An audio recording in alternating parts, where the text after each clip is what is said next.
Hi, Anything Crypto here. This is a video on how to start mining Bitcoin on HashFlare, a cloud mining company. So this is by the way, I've got a bad voice, I apologise, I'm a bit croaky. This is intended for beginners, so maybe you're you're completely new to mining in general. Maybe you've used Genesis Mining, another cloud mining company. Maybe you've had an AMP miner and it's too expensive to run, you want to move to cloud mining. Or maybe you just want to test it. So this is intended for that kind of audience. If you've done cloud mining before on HashFlare, then this won't really be relevant. We'll go through and actually buy some hash power later on in the video to show you how to actually do it. Quick disclaimer, this is not financial advice, this is just informational. So we've got a disclaimer, give it a read if you like. Keep that in mind as you're watching this video. This video is based on a guide we posted on our website today. On anythingcrypto.com. We'll link the guide in the video description so you can go through it yourself if you like. So we're just going to go through it. So to start with, a lot of people sometimes get confused as to what HashFlare is. So it is not software that you install on a miner. It is not software that runs on your computer. It is a website where you create an account for free, like you don't pay anything yet. You just create an account like you might on Facebook or Google. And then once you have an account, within that account while you're logged in, you can buy hash power, like you buy it for a year, like you buy 1 terahash for a year, something like that. You don't actually, you're not buying something that you're going to run on a piece of hardware. You're buying a service from this website. So you pay once and then they deal with all the hardware bits for you. And related to that, how expensive is it? So you can invest as much as you want. Like you can invest $1.50. You can invest $15,000 or $1 million. You can invest as much as you want. So if you're just testing it, you can just invest $1.50. There is that's the lower limit. You don't need to. It's not like an AMP miner, for example, which is I think a few $1,000s. You can just invest this much. This is partly why a lot of people are drawn to cloud mining. Maybe they don't have a massive amount of money to start. They just want to invest $100. It's a nice place to get started. One thing to clarify is that cloud mining companies like HashFlare don't just offer Bitcoin mining. So when we refer to Bitcoin mining on HashFlare, we're referring to what they call SHA-256, which is what Bitcoin mining uses. So whenever we say we're buying Bitcoin hash power or mining power, we mean we're buying this type of mining power. Well now, just a heads up, we're going to have to avoid too many page loads because we've just been told off for reloading the page too much. But yeah, so we're going to actually buy some hash power now. You'll see all sorts of things blurred out. Maybe the screen will freeze for a bit if we have to hide any personal information. Just keep that in mind. So initially you'll have to create an account. So there'll be a link in this video description, an affiliate link. So we'll earn a bit of money if you use it. Alternatively, you can load the website directly. But if you use the affiliate link or load it directly, you'll have to create an account, maybe verify it via email.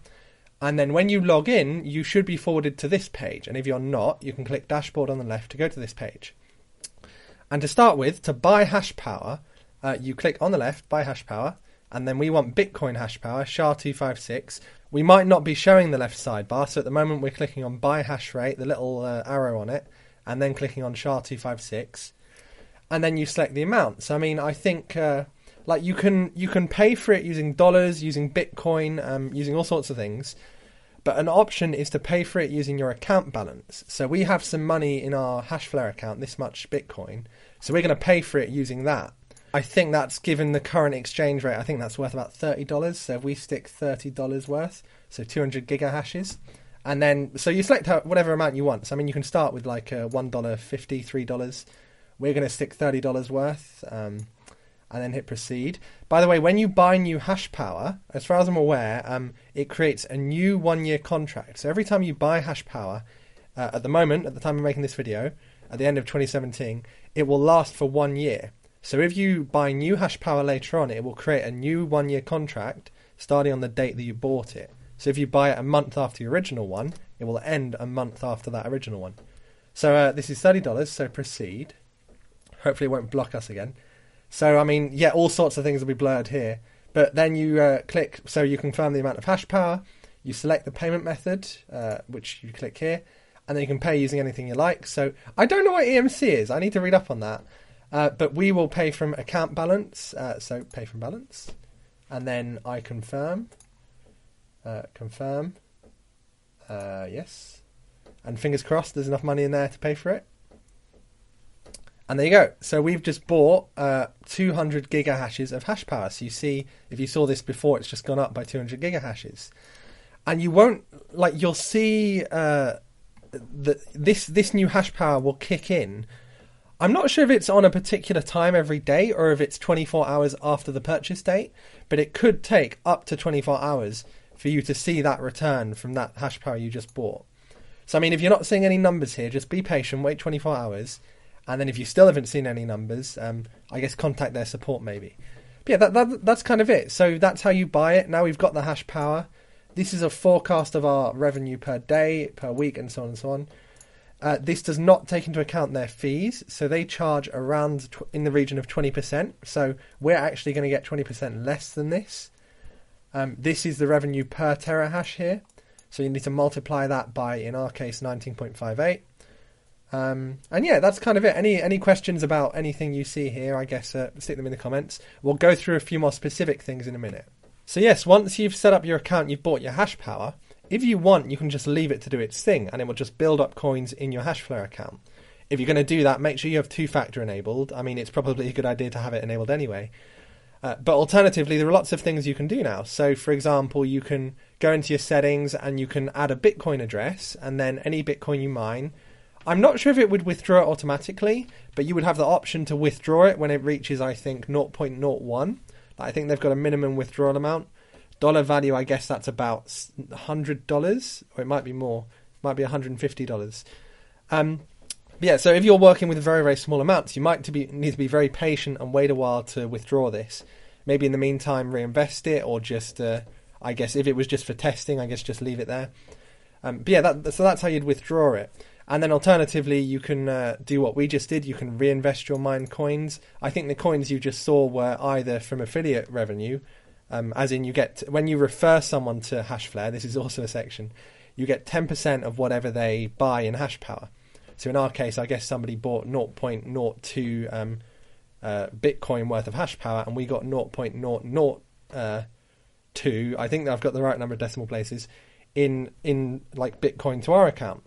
And then so you can either reinvest affiliate money, like that's a nice way to earn money if you post content online, if you're a blogger, a YouTuber, or you just reinvest the coins you're mining yourself. So you can reinvest any Bitcoin that is in your account. Like, it doesn't really matter where it came from. If it's in there, you can reinvest it. And then kind of a final thing to keep in mind is mining pools. So by default, I think there are these three mining pools. Like, we don't know a lot about mining pools, but as far as I'm aware, they all produce a similar return, as in the amount of money you get for using that pool is very similar to other pools. But it does vary a bit day to day. So if you wanted to be very switched on and monitor this every day, you could kind of move it between different pools depending on which one was the most profitable that day, or maybe for the previous day. So like, if you wanted to do that, you might be able to get a little bit more coins by moving it between these pools. Just a possibility to kind of boost your income as well as this affiliate program. One final thing before I think I'll end this is that when you reinvest your... by the way, we might be wrong here. If we get making mistakes, do tell us in the comments. But when you reinvest your Bitcoin, I'm pretty sure the dollar value of the hash power doesn't change. So I think it's $10, $1.50 per 10 gigahashes for Bitcoin. So as the Bitcoin in your account changes in dollar value, the amount of hash power you can buy with that same amount of Bitcoin is changing. For example, now on the 9th of December 2017, Bitcoin has just dropped like a good, I think, 15%. So if I'd bought it a few days ago, I'd have got 15% more than if I bought it now. So it might be worth me waiting. Like, reinvesting the money like I just did was maybe a silly idea. Maybe I should have waited until it went up $5,000 or something, and I would have been able to get, say, 25% more coins for the same amount of Bitcoin, or more hash power for the same amount of Bitcoin. So the dollar value is something to keep in mind when you're reinvesting your coins. Other than that, though, that's pretty much it. If you have any questions, stick them in the comments. We'll answer them as quick as we can. And drop the video a like, and share it around if you enjoy it. And I apologise again for my voice. See you guys in our next video. See ya.